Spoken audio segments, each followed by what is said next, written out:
second for instance. If you find this video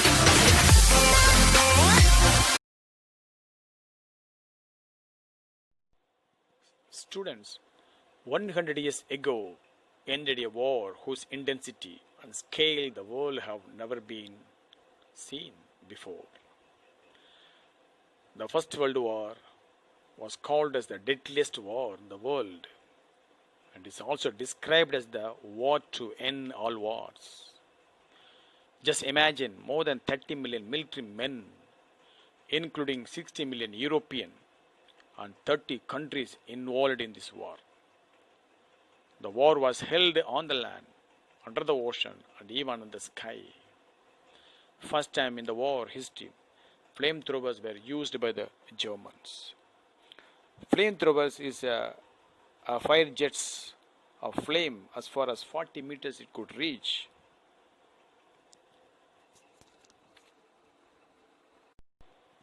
Students, 100 years ago ended a war whose intensity and scale the world have never been seen before. The First World War was called as the deadliest war in the world and is also described as the war to end all wars. Just imagine more than 30 million military men, including 60 million European and 30 countries involved in this war. The war was held on the land, under the ocean, and even in the sky. First time in the war history, flamethrowers were used by the Germans. Flamethrowers is a fire jets of flame as far as 40 meters it could reach. From this video, we are going to learn the lesson called The Outbreak of the First World War and its Aftermath from the Unit 1, from the history subject for class 10th. Come on, let us learn. From this video,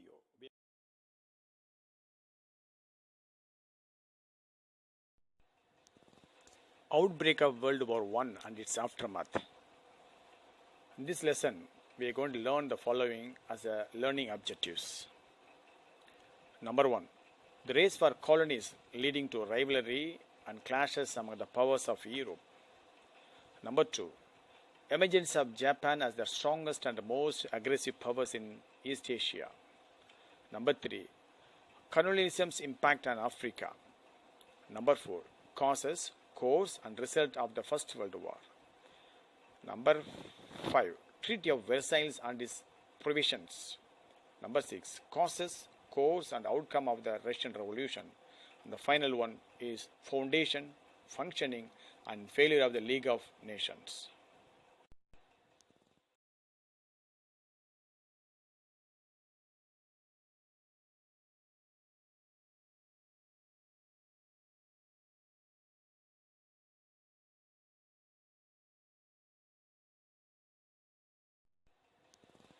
Outbreak of World War I and its Aftermath. In this lesson, we are going to learn the following as a learning objectives. Number 1.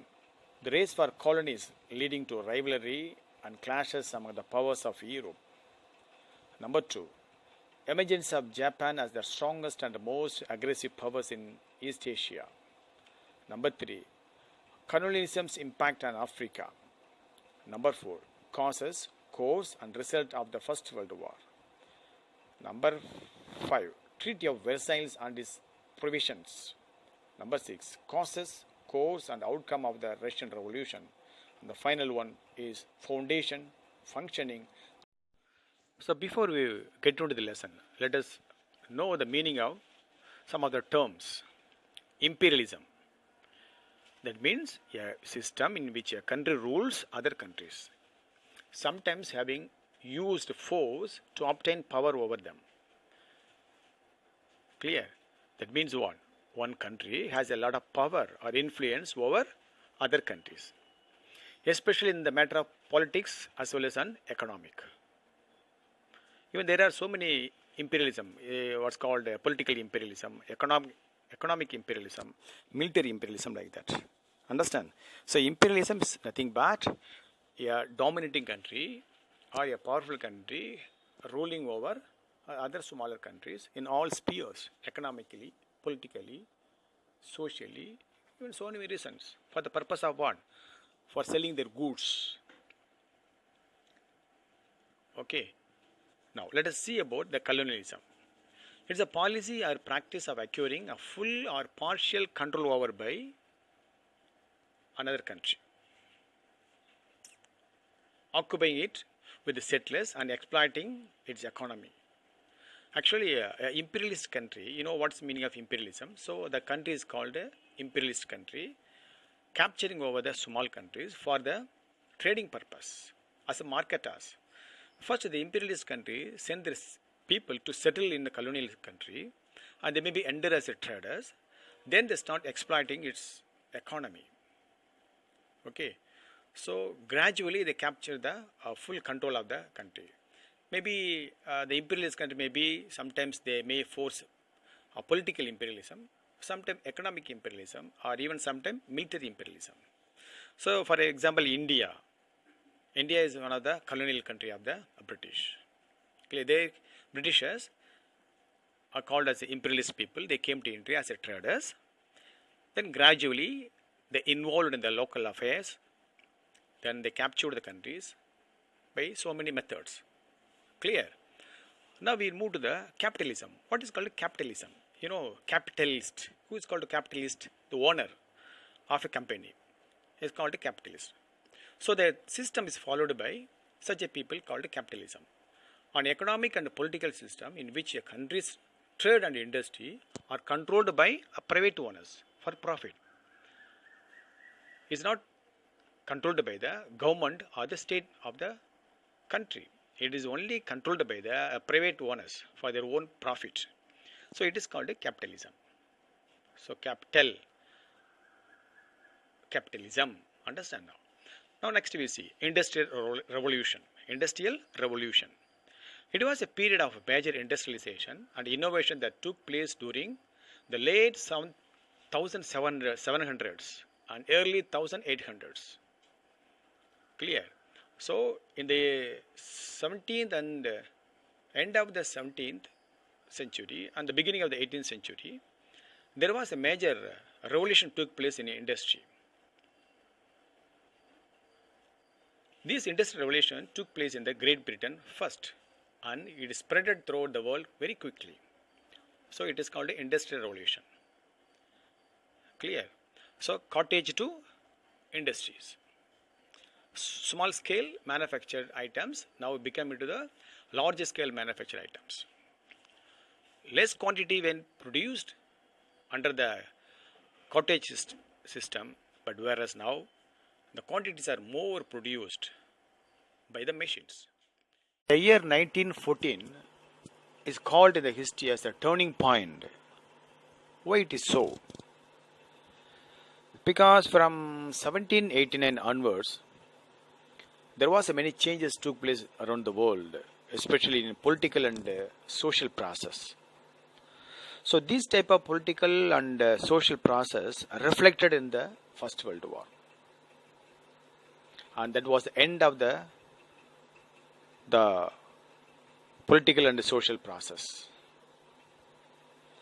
That's why historians call this period as the long 19th century. This was the first industrial war. This was the first industrial war, and many changes took place, especially in the economic resources. Even after the war, a large number of civilians being affected in so many spheres. Even we could see in another important result of the war was we could see the three major empires were shattered after the war. The three empires were Germany, Austria-Hungary and Ottoman. These three empires, that's called the German Empire, Austro-Hungary Empire and Ottoman Empire, were very popular empire in those periods. The another important result of the First World War was the Russian Revolution. So when the war was going on, there was a revolt took place in Russia. Actually, it was started by agrarian people, a common people under leadership of Lenin against the Tsar Nicholas and his regime. So that we are going to now. Let us discuss about the scramble for colonies. Scramble means nothing but moving or climb quickly. Now already we discussed about what is called colonies. So capturing countries by the imperialist countries. Now under this scramble for colonies, let us discuss about the capitalist countries' race for markets. So as I already discussed that, the Industrial Revolution brought many changes in the manufacturing goods. So these capitalistic industries, that means what? The private industries ruled by the private owners. They produce more and more through the industries. So the surplus wealth which thus they produced become more, so that they involve in building more factories, railways, steamships and so on so. So because of the Industrial Revolution, the means of communication and transportations were become famous. So this led in the later 19th century facilitated them the process of European expansion in Africa and other places. Okay, so because of the modern communication and the transportation, they are able to move from Europe to the Asian countries for the markets. Why they want to markets? Because the manufactured goods, they want to sell it in the other countries with a more price. That's why they want to find out the markets. Markets is nothing but they captured the colonies. So the colonies have become market for them. So they produce a cheaper rate in their countries by the industries, and they want to sell it in other sides or other worlds in a higher price. That's why now each country they involved in capturing the markets. That means what? Each country want to involve capturing the Asian and African countries for their own sake, converted them as the markets. Clear? Now, we shall discuss about the contrast of the capitalism. So, because of the capitalism, there are so many controversies took place in the world. They were extreme poverty. Number 2, extreme wealth. Number 3, slum. Number 4, skyscrapers. Number 5, empire state. Number 6, exploited colony. I explain little more. There is one group of people, they were in extreme poverty. On another side, the people enjoyed with all the luxurious life. It's called extreme wealthy. Another side, there is a slum. People that lived under the what's called less facilitated areas, slum areas with low facilities. And there is some other areas, another side, a skyscraper. That means what? Very big buildings, gigantic building being constructed. One side, people were under the poverty. Another side, there is a group of people who enjoyed the luxurious life. They were wealthy people. Another area, there was a slum. People living in the worst place without any facilities. But whereas on the other side, very big buildings, gigantic buildings were being constructed. One side, the empire state. The states were become more powerful under the rulers, under the empire, extended empire. On the other side, the countries being exploited by the European empires. So these are the contrasts of the. So under the scramble of colonies, let us discuss about rise of monopoly capitalism. Mono, that means single. So as we already discussed that, the Industrial Revolution brought out a lot of changes in the manufacturing goods. So every capitalist countries manufacture the goods more than need of the people. They want to sell it outside. They want to get markets. So that's why they eyed on Asian and African countries as their what's called markets to sell their goods. Even there also they want to what's called a mono. They want to have a single trade in Asian and African countries. They don't want to have any other what's called rivals in these countries.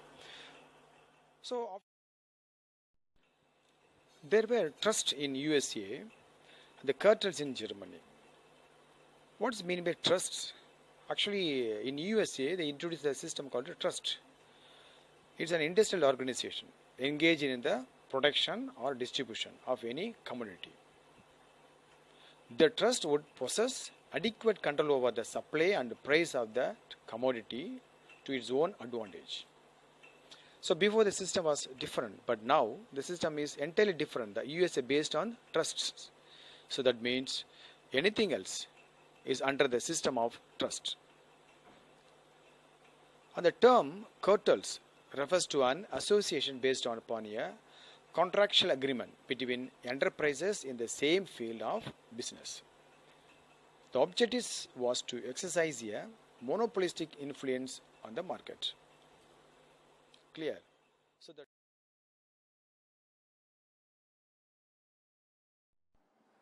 now, imperialism and its essential characteristics. We have already discussed about what is called imperialism and the meaning of capitalism also we discussed. So according to Lenin, imperialism is the highest stage of capitalism. Clear? If there won't be a capitalism, just think a while, there was no capitalism. Definitely there won't be imperialism. So capitalism and imperialism interdependent. Capitalism led to the imperialism. Clear? So who are the capitalists? The industry owners are called capitalists. And these capitalist people or industry owners, they involved in the large scale mass production. It is needed of the vast supply of raw materials. The raw materials like rubber, oil, nitrate, sugar, cotton, etc. are the basic or essential of any industries. The industry totally depends on the raw materials. So raw materials is a base for any manufacturing goods. So these type of raw materials are cheaply available in Asian and African countries. So that's why these imperialist countries, like the Western countries, they involved in colonizations. We already discussed what is called colonizations. So through means of colonization, they exploited the raw materials in the cheapest price. Even they forced the Indian laborers or Indian workers or the peasants to cultivate according to the need of their raw materials. It was happened that we are going to discuss the another lessons. And not only the raw materials available at cheapest price, even the human resources. They can pay less salary in the workers of Asian countries and African continents. And they can exploit more working hours. They exploit more than what they've been paid. So that's why these capitalist people are involved in the colonization. That's why I say capitalism led to imperialism. So capitalism is a what's called is a total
Now children, as we discuss about length and breadth about the great powers, European powers and their imperialist positions in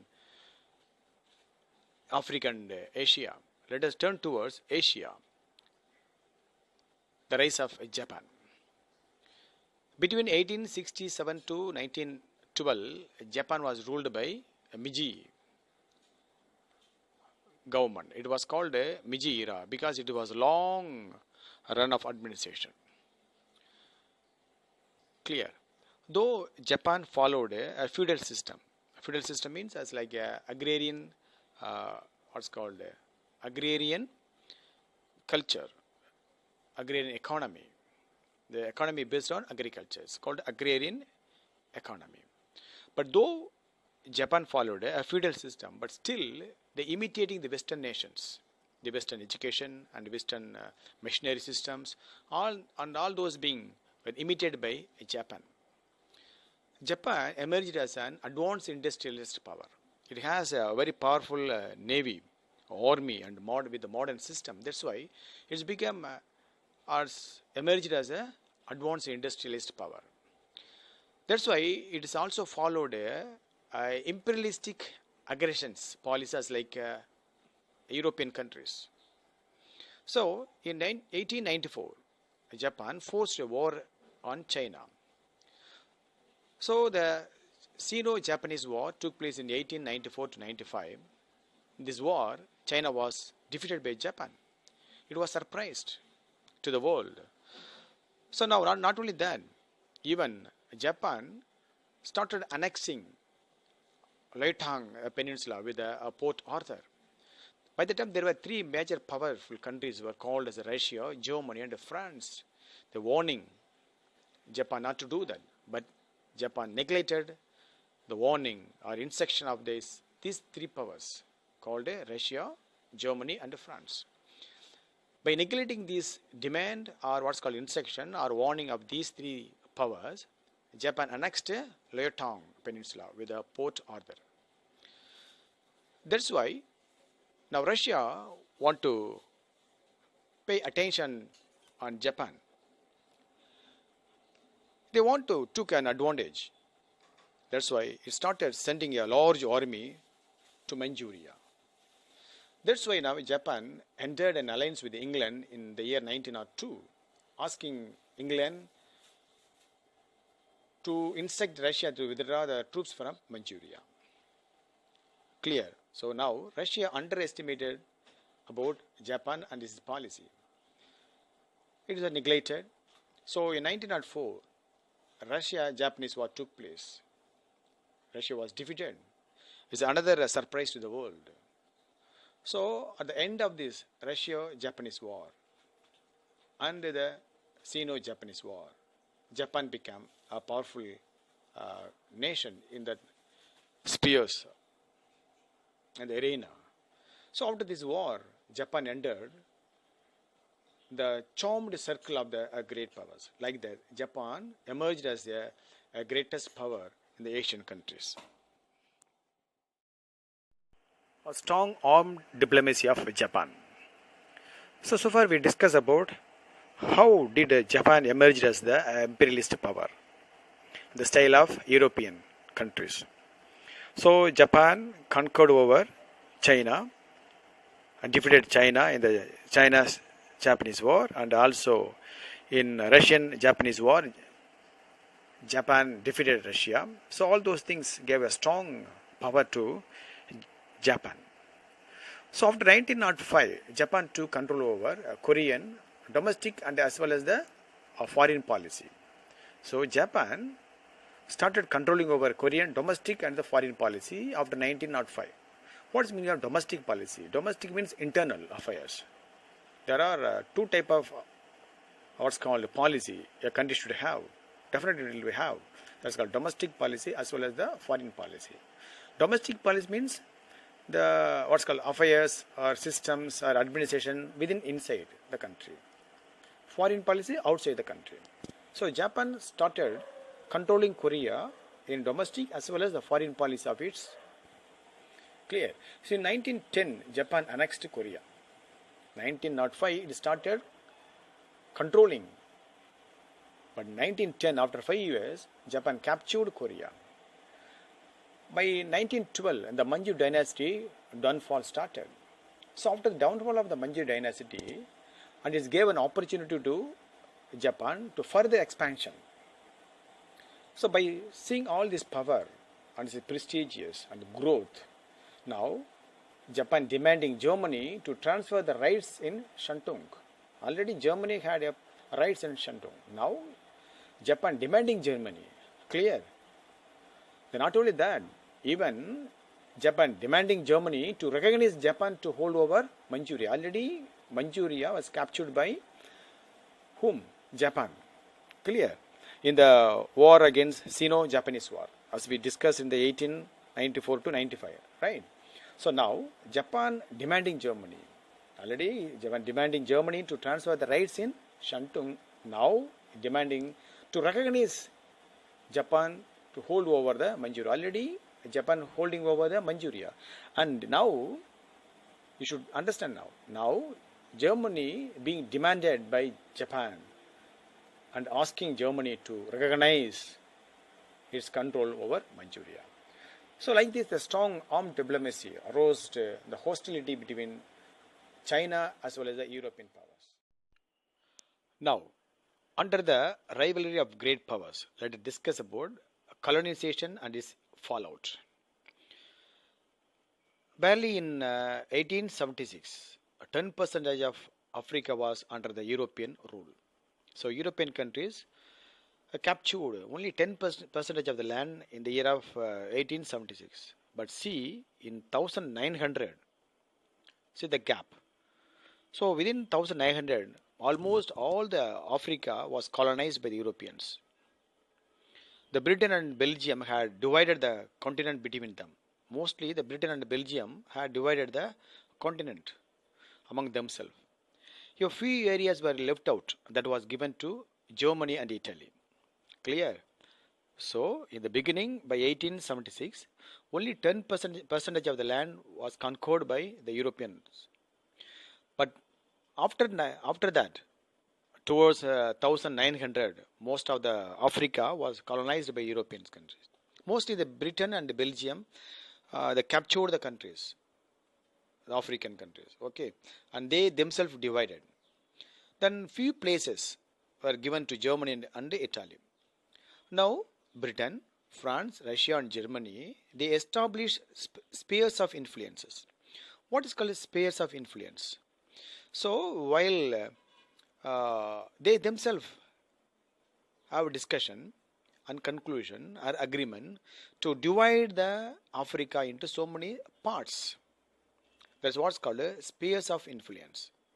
So they divide the Africa into so many pieces according to the need. Clear? That's what's called spheres of influence. So they themselves captured almost all the part of the Africa. Okay, now see, Japan took over Korea and Taiwan.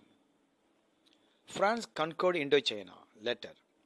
The US took the Philippines from Spain. And Russia and Britain agreed to participation of Iran themselves.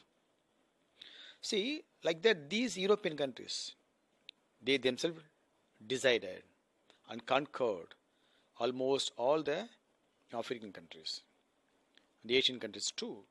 But this would not happened very easily. They have paid so much for that. That's why they resulted so many battles. The French had a fight against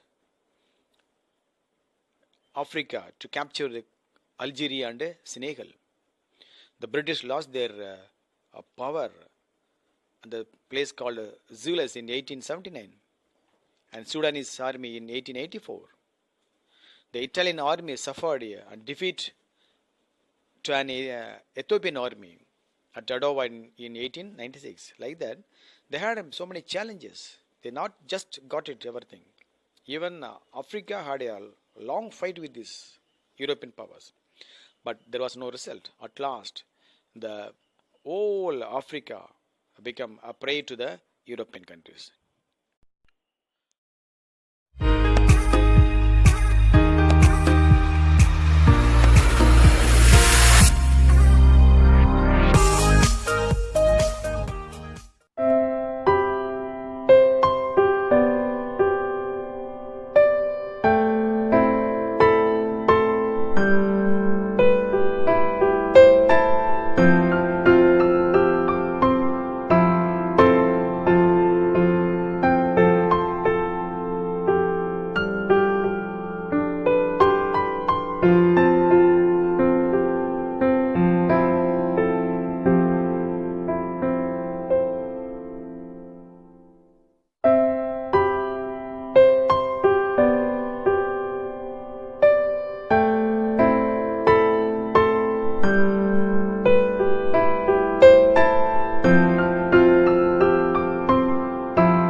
Thanks for watching our video, Katrin Oli.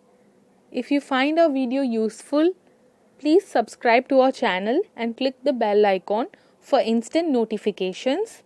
Also share to your friends. Thank you.